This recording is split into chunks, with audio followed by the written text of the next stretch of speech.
हाँ जी, 10th class बेटा, welcome again जी। Last time बेटा हमने 2 लेक्चर्स करंट इलेक्ट्रिसिटी के कंप्लीट किए, कुछ बेसिक्स ही हुए हैं अभी। फर्स्ट लेक्चर में तो चार्ज की बातें चल रही थी, सेकंड में हमने फिर पोटेंशियल डिफरेंस वगैरह के कंसेप्ट किए। अब यार उन बातों को जोड़ते हुए हम इस बात पे तो पहुंच गए कि जो करंट है, करंट उसको फ्लो करवाने के लिए वी नीड पोटेंशियल डिफरेंस। बेटा हमें किसी वायर के अक्रॉस अगर हमने करंट फ्लो करवाना है, वायर में सब कुछ है, इलेक्ट्रॉन है, चार्जेस हैं, लेकिन वो ऐसे ही नहीं चलेंगे जब तक दोनों एंड्स के अक्रॉस पोटेंशियल डिफरेंस क्रिएट ना कर दिया जाए। तो हमारे पास अभी तक जो पता है हमें वो बेटा चार्ज एंड इसकी प्रॉपर्टीज हमें चलो क्लियर है, मान लेते हैं। उसके अलावा फिर किसका कंसेप्ट पता है हमें? पोटेंशियल और पोटेंशियल डिफरेंस का कंसेप्ट भी हमें क्लियर है। उसके बाद एक वर्ड आएगा EMF, इलेक्ट्रोमोटिव फोर्स। ठीक है, एक वर्ड आएगा EMF जिसका फुल फॉर्म होता है इलेक्ट्रोमोटिव फोर्स। यार हम बात कर रहे हैं कि एक वायर है, अगर हमने इसमें से करंट फ्लो करवाना है, we need potential difference to be created across its ends. इसके एंड्स के अक्रॉस क्या क्रिएट होना चाहिए? पोटेंशियल डिफरेंस क्रिएट होना चाहिए। अब यार पोटेंशियल डिफरेंस क्रिएट करने के लिए हमें कोई सेल, कोई बैटरी वगैरह चाहिए होगी।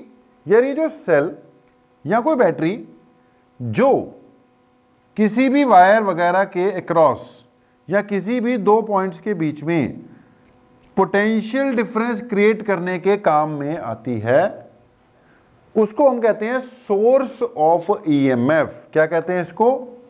सोर्स ऑफ EMF यानी इलेक्ट्रोमोटिव फोर्स। यानी जो इलेक्ट्रॉन्स हैं इनको मोशन में लाने के लिए फोर्स लगाएगा कौन? कोई सोर्स ऑफ EMF। अब सोर्स ऑफ EMF बेसिकली कौन होते हैं? कोई सेल या कोई बैटरी को हम as a source of EMF use कर सकते हैं।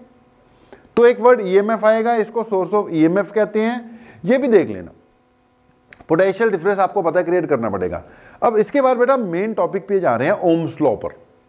अब इलेक्ट्रिसिटी पढ़ोगे जहां मर्जी पढ़ो, 10th क्लास में पढ़ो तो भी ओम्स लॉ आएगा, 12th क्लास में पढ़ो तो भी ओम्स लॉ आएगा। अब इलेक्ट्रिसिटी पढ़ोगे तो ओम्स लॉ तो आना ही आना है। जैसे आप मोशन पढ़ोगे तो 9th क्लास में पढ़ोगे तो न्यूटन्स लॉ आएंगे। जब 11th क्लास में इसको पढ़ाया जाएगा मोशन वाले को तो भी न्यूटन्स लॉ तो आएंगे। जो बात बेसिक है वो तो फिर आती है भैया, ओम्स लॉ तो यहाँ पर आएगा ही आएगा। तो हम अगला टॉपिक जो अपना है that is Ohm's law.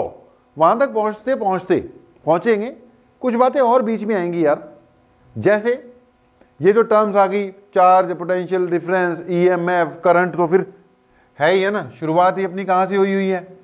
Electric current से हुई है, तो करंट वर्ड तो है ही है। उसके अलावा भी बेटा कई चीजें और आएंगी जिसमें हम यहां पर टाइम खोटी नहीं करेंगे।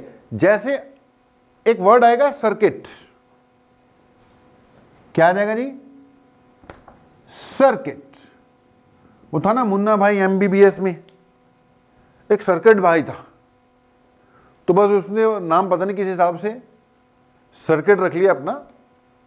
तो सर्किट का मतलब ऐसे फिजिक्स में तो क्या है कि डिफरेंट कंपोनेंट्स है इलेक्ट्रिसिटी के यार, जिसमें से सेल हो गया, सेल या बैटरी हो गई, स्विच लगा दिया, ओके, बल्ब लगा दिया, वायर लगा दी, इन सबको आपस में कनेक्ट करके क्लोज लूप दे दी, तो उसको हम क्या कह देते हैं? इलेक्ट्रिकल सर्किट कह देते हैं। उसके लिए आप अपनी बुक्स पढ़ते रहना यार, उसमें दिया होता है कि ये इलेक्ट्रिकल सर्किट होता है। तो ये छोटी मोटी बातें हैं, यह हो जाएंगी आपकी, ओके।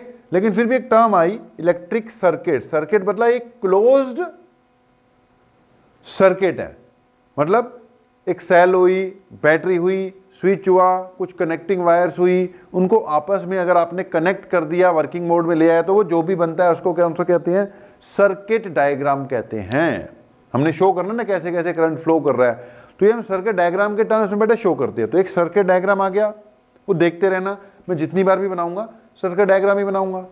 उसके अलावा जो आपके पास आएगा सिंबल्स आएंगे, वेरियस टाइप ऑफ सिंबल्स। अब आपको वो पता ही है, अब उस पर कहाँ हम टाइम खराब करते रहेंगे।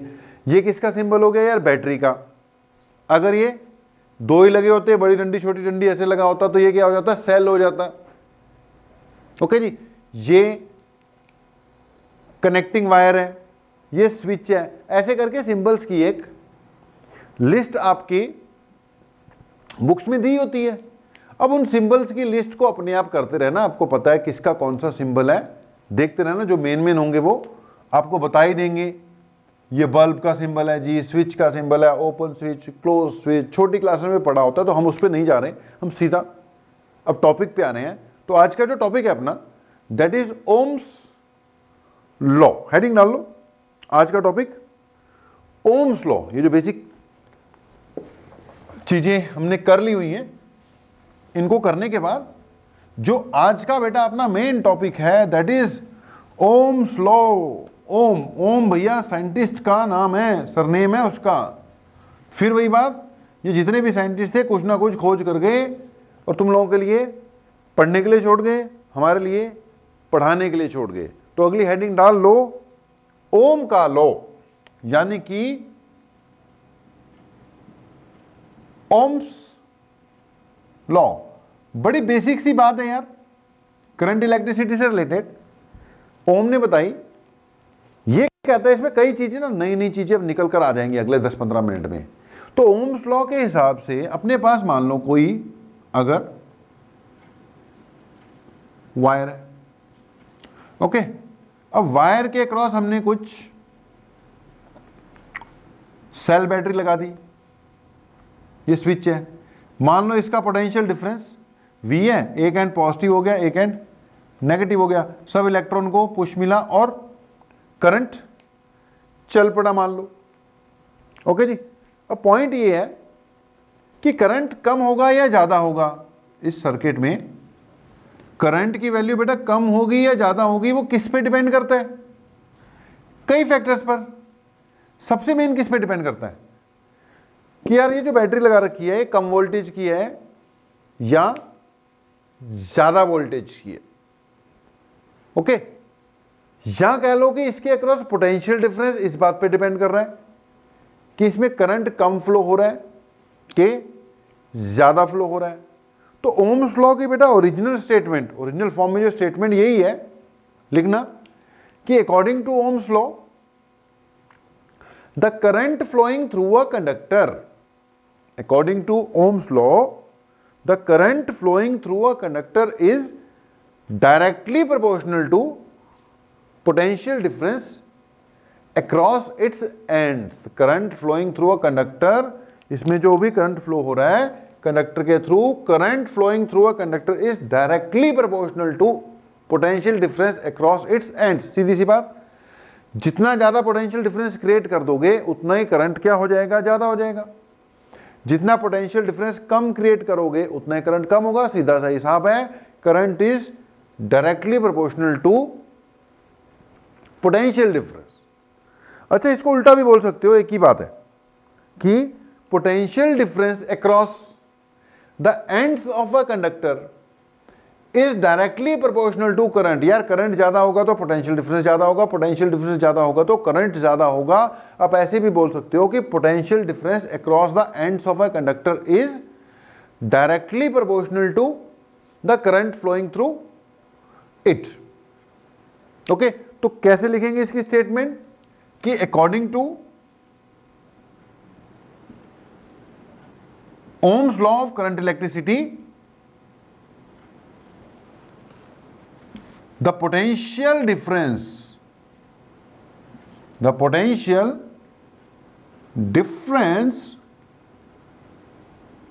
across the ends of a conductor is directly, अब आपने इसी फॉर्म में लिख के आनी है स्टेटमेंट। करंट V के प्रोपोर्शनल है, V करंट के प्रोपोर्शनल है, दोनों हो सकते हैं, लेकिन आपने यही वाला लिख के आनी है कि according to Ohm's law the potential difference across the ends of a conductor is directly proportional to the current flowing through it, यानी potential difference across the ends of the conductor is directly proportional to current flowing through it. आपको पता होगा ये directly proportionality का बेटा क्या होता है, साइन होता है, तो V is proportional to I। Okay, लेकिन यार यहां भी एंड नहीं हुआ, इसके साथ ना कंडीशन लगाता है, ये कहता potential difference across the ends of a conductor is directly proportional to current flowing through it. ठीक है, सही है, डायरेक्टली प्रोपोर्शनल टू है, बट साथ में कंडीशन लगा देता है कि अगर फिजिकल कंडीशन कांस्टेंट रहे और टेम्परेचर भी क्या रहे, कांस्टेंट रहे। यानी वो कहता है कि ऐसा होगा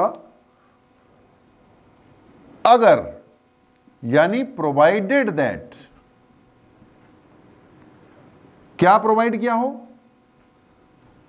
the physical conditions and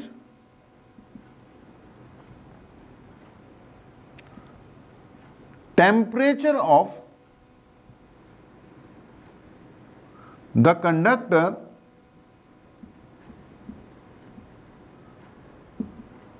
remains constant। क्या बोला जी, provided that physical conditions and temperature of the conductor remains constant। अगर कंडक्टर का टेम्परेचर और इसकी फिजिकल कंडीशन, फिजिकल कंडीशन का मतलब या इसकी लेंथ, इसकी थिकनेस, फिजिकल कंडीशन में मेनली क्या आ जाएगी, उसकी लेंथ और थिकनेस, कह रहा है फिजिकल कंडीशन, और उसका टेम्परेचर कांस्टेंट रहे तो V प्रोपोर्शनल टू I है। हाँ, अगर फिजिकल कंडीशन में चेंज कर रहे हो तुम, टेम्परेचर में चेंज कर रहे हो, तो ओम्स लॉ फेल हो सकता है।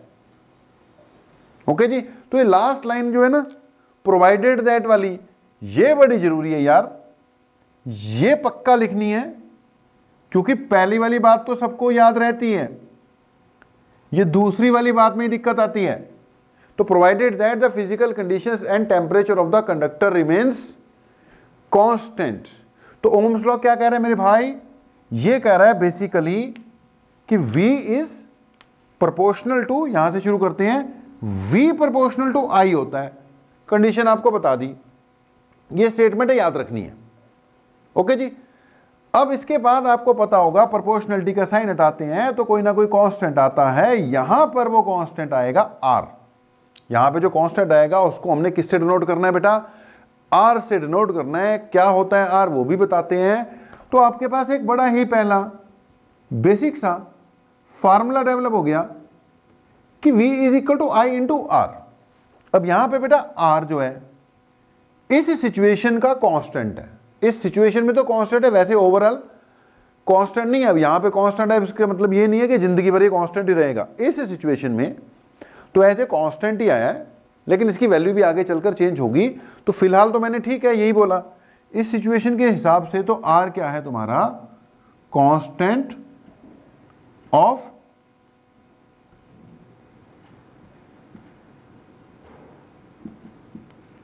कांस्टेंट ऑफ प्रोपोर्शनैलिटी है। इस सिचुएशन में तो R अपना कांस्टेंट ऑफ प्रोपोर्शनैलिटी ही है। ओके, है क्या चीज, अब इस पे आते हैं। V पोटेंशियल डिफरेंस है, I करंट है, R कांस्टेंट ऑफ प्रोपोर्शनैलिटी है। अब इसको बोलते क्या है, ध्यान से सुनना, R की इंट्रोडक्शन हो रही है। R is resistance of the material. कौन सा मटेरियल, थ्रू विच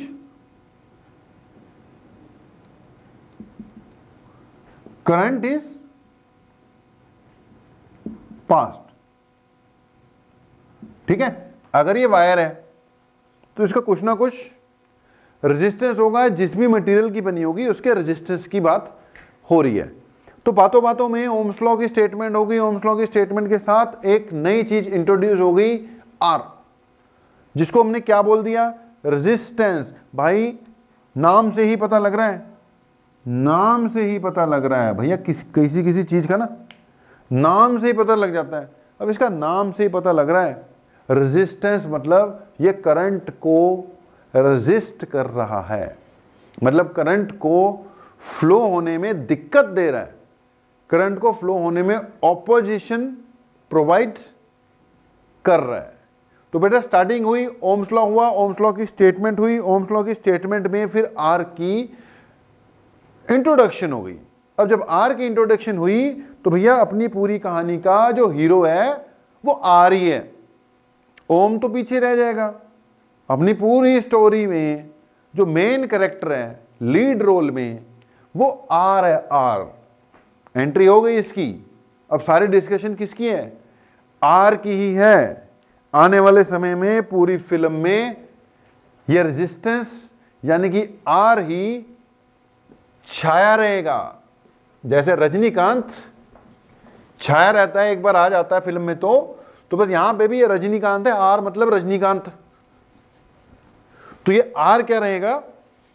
छाया रहेगा, हीरो आर ही है। तो सारी कंसंट्रेशन अब किस पे जा रही है? आर पे ही जा रही है। तो व्हाट इज आर यार?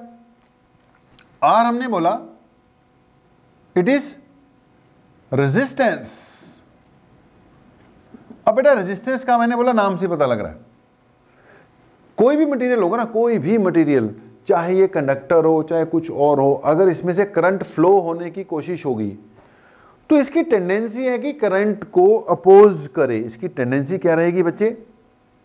करंट को अपोज करेगा। ओके, अब हम इसकी डेफिनेशन से बात करते हैं कि हमने बोला रेजिस्टेंस, तो क्या है रेजिस्टेंस? अगर मैं रेजिस्टेंस के बारे में बोलूं कि resistance of a material is opposition offered to flow of current. It is basically the opposition offered to flow of current by the material. हर एक मटेरियल का अपना अपना क्या होता है? रेजिस्टेंस होता है। ओके, आर से इसको हमने क्या कर दिया? डिनोट कर दिया। अब अगली बात बेटा, ये जो रेजिस्टेंस है ये अपने आप में एक फिजिकल क्वांटिटी मानी जाएगी। फिजिकल क्वांटिटी यानी इसको हम मेजर करेंगे। फिजिकल क्वांटिटी यानी जिसको हम क्या करेंगे? मेजर करेंगे। मेजर करने का मतलब इसकी कुछ ना कुछ वैल्यू आया करेगी कि यार इतना रेजिस्टेंस है, उतना रेजिस्टेंस है। अब जैसे होगा ना, कोई भी क्वांटिटी होगी, कुछ होती है फिजिकल क्वांटिटी, कुछ होती है वैसे। अब जैसे अच्छा बुरा, सुंदर, बड़ा छोटा, ये जनरल सी वर्ड है, ये कोई फिजिकल क्वांटिटी नहीं है। हम ये नहीं कह सकते कि इतना अच्छा, कितना अच्छा, ज्यादा बातें कह देंगे, बहुत अच्छा, कम अच्छा।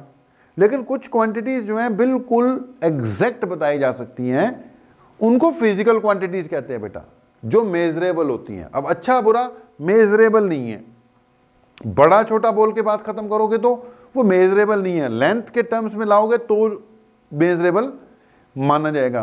तो जो भी क्वांटिटीज मेजर की जा सकती हैं उनको कहते हैं फिजिकल क्वांटिटी। जब हम बात कर रहे हैं रेजिस्टेंस, तो रेजिस्टेंस है तो बेटा प्रॉपर्टी करंट को अपोज करने की, लेकिन इस प्रॉपर्टी को हम मेजर भी कर सकते हैं। तो मेजरेबल प्रॉपर्टी है, फिजिकल क्वांटिटी माना जाएगा। अगर ये फिजिकल क्वांटिटी है, मेजर हो जाएगी, तो इसकी कुछ ना कुछ बेटा क्या रखनी पड़ेगी? यूनिट भी रखनी पड़ेगी। ओके, तो resistance opposition offer to flow of current measure हो जाएगा, इसकी यूनिट भी होगी। तो इसकी बेटा जी रेजिस्टेंस की एसआई यूनिट जो यूज होती है उसको कहते हैं ओम। अब ओम ने लॉ दिया था, अब उसने दिया था तो उसकी इज्जत तो करनी थी।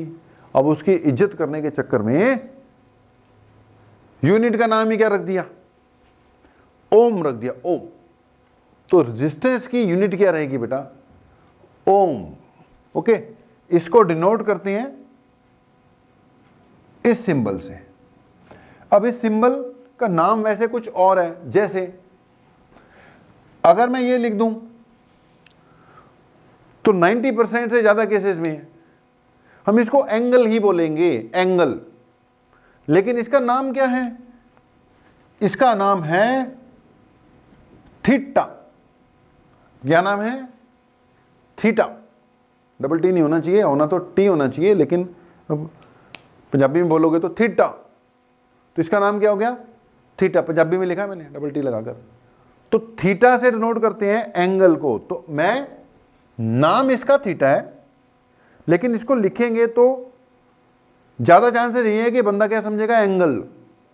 तो कई चीजें यूज हो जाती है। अब इसका नाम तो सिंबल का वैसे ओमेगा है, ओमेगा। सिंबल का नाम तो ओमेगा है, लेकिन यहां पर ये किसको रिप्रेजेंट करने के काम में आ रहा है?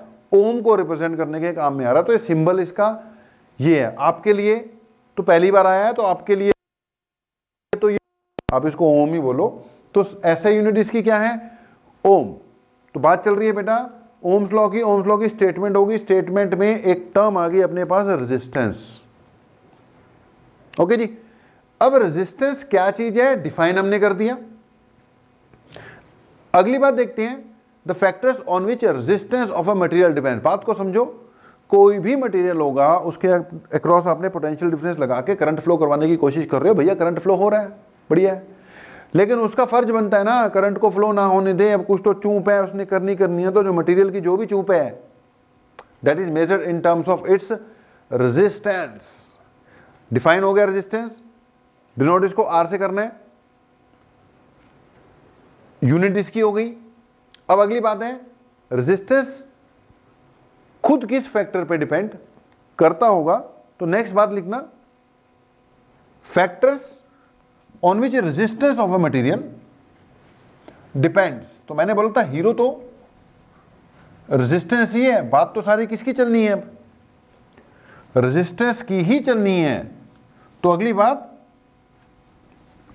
Factors on which resistance of a material depends. ये भी देख लो भाई, रेजिस्टेंस किन किन फैक्टर्स पर डिपेंड करता है। किसी भी मटेरियल का रेजिस्टेंस किन फैक्टर्स पे डिपेंड करता है? तो factors on which R depends. R का मतलब, अब रेजिस्टेंस या पूरा ही लिख लो आर, मैंने तो जगह के हिसाब से एडजस्ट किया, आर लिख दिया। बेटा अगर मैंने इसको करंट फ्लो करवाने के यूज किया है, तो ज्यादातर मटेरियल्स जो हैं जब हम उनमें से करंट फ्लो करवाते हैं तो वायर की शेप में लेते हैं हम। ओके, वायर की शेप जरूरी नहीं है। जब रेजिस्टेंस की बात होगी तो जरूरी नहीं है वायर की शेप ही हो, लेकिन मैंने बोला मोस्टली अगर हम करंट वगैरह फ्लो करवाएंगे किसी मटेरियल में तो वो वायर की शेप में होंगे। अब वायर किसी भी मटेरियल की बनी हो सकती है, अलग अलग मटेरियल की। तो मैं भी अभी वायर की शेप में ले रहा हूं इसको। तो ये जो वायर टाइप कंडक्टिंग मटेरियल है, इसका अपना कुछ ना कुछ रेजिस्टेंस होगा। मान लो इसका रेजिस्टेंस आर है। ओके, मान लो इसका रेजिस्टेंस आर है। अब बेटा इसकी कुछ ना कुछ लेंथ भी होगी, इसकी कुछ ना कुछ थिकनेस भी होगी। ओके, इसकी कुछ ना कुछ ए लिखते हैं अभी, थिकनेस भी होगी।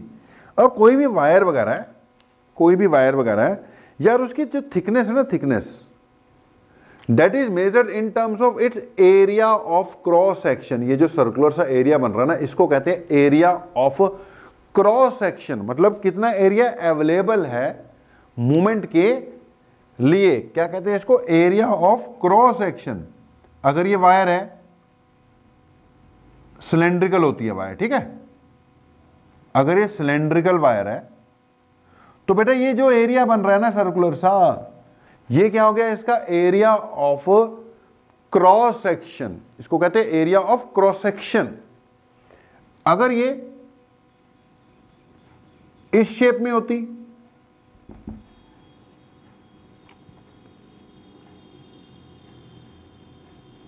इस पर्टिकुलर शेप में होती मान लो, तो यार ये जो एरिया होता है, ये होता है इसका area of cross section. Basically रफली बोलूं तो थिकनेस। लेकिन हम इसको एरिया ऑफ क्रॉस सेक्शन के टर्म्स में बोलते हैं। तो मैंने बोला यार रेजिस्टेंस ऑफ अ मटेरियल, एक तो एक किसके प्रोपोर्शनल है, लेंथ के डायरेक्टली प्रोपोर्शनल है। वो जो वायर है ना जिसकी मैं बात कर रहा हूं, एक तो उसकी लेंथ के डायरेक्टली प्रोपोर्शनल। डायरेक्टली प्रोपोर्शनल मतलब जितनी लेंथ ज्यादा होगी इसकी, उतना ही इस मटेरियल का रेजिस्टेंस भी ज्यादा होगा। जितनी लेंथ ज्यादा होगी उतना रेजिस्टेंस भी ज्यादा होगा। दूसरा, ये इनवर्सली प्रोपोर्शनल टू थिकनेस है। Resistance is inversely proportional to thickness, मतलब inversely proportional to area of cross section. जितनी थिकनेस ज्यादा होगी उतना ही ज्यादा एरिया अवेलेबल होगा मूवमेंट के लिए, उतनी आसानी से जाएंगे, उतना ही रेजिस्टेंस क्या होगा बेटा, कम होगा। तो डायरेक्टली प्रोपोर्शनल टू लेंथ है, inversely proportional to area of cross section है। एक और बात, it is directly proportional to temperature. यहां पे बेटा एल क्या है, लेंथ, ए क्या है, एरिया ऑफ क्रॉस सेक्शन जिसका मतलब थिकनेस है, और टी क्या है, temperature. Directly proportional to temperature भी है। जितना ज्यादा टेम्परेचर होगा उतना ही रेजिस्टेंस भी इस मटेरियल का क्या होगा, ज्यादा होगा। तो directly proportional to length, inversely proportional to area, more the area lesser will be the resistance, more the length more will the resistance, more the temperature more will be the resistance.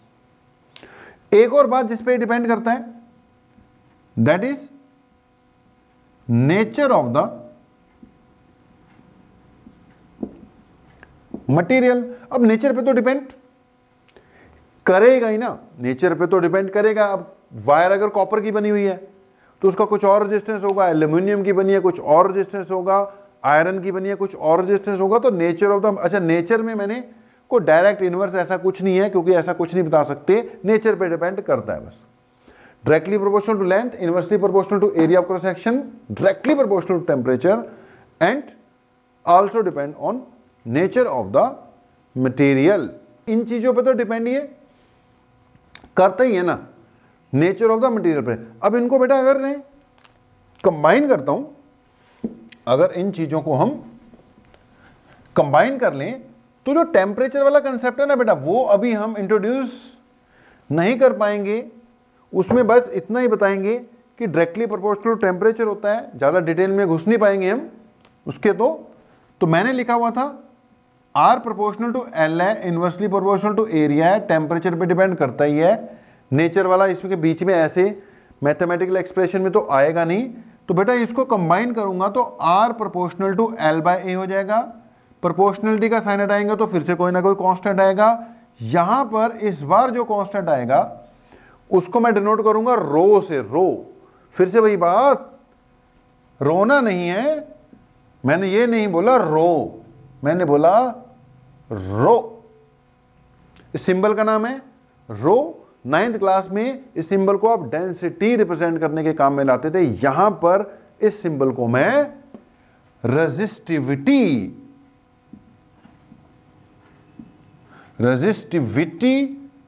Represent करने के काम में लेकर आ रहा हूं। तो बेटा यहां प्रोपोर्शनलिटी का साइन हटाया तो यहां एक और कांस्टेंट आएगा जिसको हमने किससे डिनोट कर दिया, रेजिस्टिविटी से, सॉरी रो से, जो कि किसको रिप्रेजेंट कर रही है, रेजिस्टिविटी को। और फार्मूला बन गया R equal to rho L by A. Okay, rho L by A. अब बेटा जो रो है ना, रो बेसिकली ये डायरेक्टली प्रोपोर्शनल टू टेम्परेचर है, और बेसिकली ये जो है नेचर ऑफ मटेरियल पे डिपेंड करती है। अब इस जगह पर चारों फैक्टर इसके अंदर हैं, दिख तुम्हें दो रही हैं। एक लेंथ मैंने लिखा था, एरिया, रेजिस्टिविटी नेचर पे डिपेंड करती है। अलग अलग मटेरियल्स की रेजिस्टिविटी अलग अलग होती है। Okay, different materials have different resistivity. तो फार्मूला आपका क्या बना, R is equal to rho L by A. यहां पर रो क्या है, resistivity, also known as specific resistance. ये जो फैक्टर है टेम्परेचर और नेचर दोनों पे डिपेंड करता है। तो R is equal to rho L by A. बेटा फैक्टर 4 या हमेशा 4 बोलने हैं, लेंथ पे, एरिया पे, टेम्परेचर पे और नेचर पर। यहां पे बातों बातों में क्या निकल कर आ गया, रो यानी रेजिस्टिविटी की बात होगी, रेजिस्टिविटी को स्पेसिफिक रेजिस्टेंस भी कहते हैं। यहां से R equal to R A, sorry rho equal to R A by L आ गया। इसकी यूनिट निकाल लो, आर की यूनिट ओम है, इसकी यूनिट मीटर स्क्वायर है, इसकी यूनिट मीटर है, मीटर मीटर कट गया एक ओम मीटर। रेजिस्टिविटी की यूनिट याद रखनी है ओम मीटर, एसआई यूनिट इसकी ओम मीटर है। प्रैक्टिकली ये ओम सेंटीमीटर यूज होती है। Practically unit of resistivity is ohm centimetre. तो यार हमने बातों बातों में ओम्स लॉ की स्टेटमेंट की, उसके साथ हमने किन किन फैक्टर पे रेजिस्टेंस डिपेंड करता है वो देख लिया। रेजिस्टेंस वाली टर्म आ गई, एक आपके पास रेजिस्टिविटी आ गई। अब रेजिस्टिविटी में बार बार बोल रहा हूं नेचर पे डिपेंड करती है। अगर मैं रेजिस्टिविटी को डिफाइन करना चाहूं तो मैं डिफाइन कर सकता हूं कि resistivity of a material is defined as the resistance of the material per unit area per unit length. यहां से देखो R equal to R A by L है ना, rho equal to R A by L. अगर area बेटा 1 कर दिया जाए, 1 मीटर स्क्वायर, इसको भी 1 मीटर कर दिया जाए तो रेजिस्टिविटी इक्वल टू रेजिस्टेंस आ जाएगी। तो क्या मैंने बोला, resistivity of a material is defined as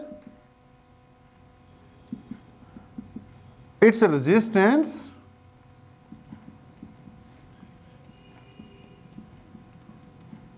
per unit length per unit area of cross section. Okay जी, तो स्टार्टिंग हमारी हो गई यहां तक, हम रेजिस्टेंस रेजिस्टिविटी वाली टर्म्स ले आए। अब इसके बाद इस पे और थोड़ा सा वर्कआउट करेंगे बेटा, तो इसको तब तक रिवाइज करो, इसके बाद फिर इस पे और वर्कआउट किया जाएगा।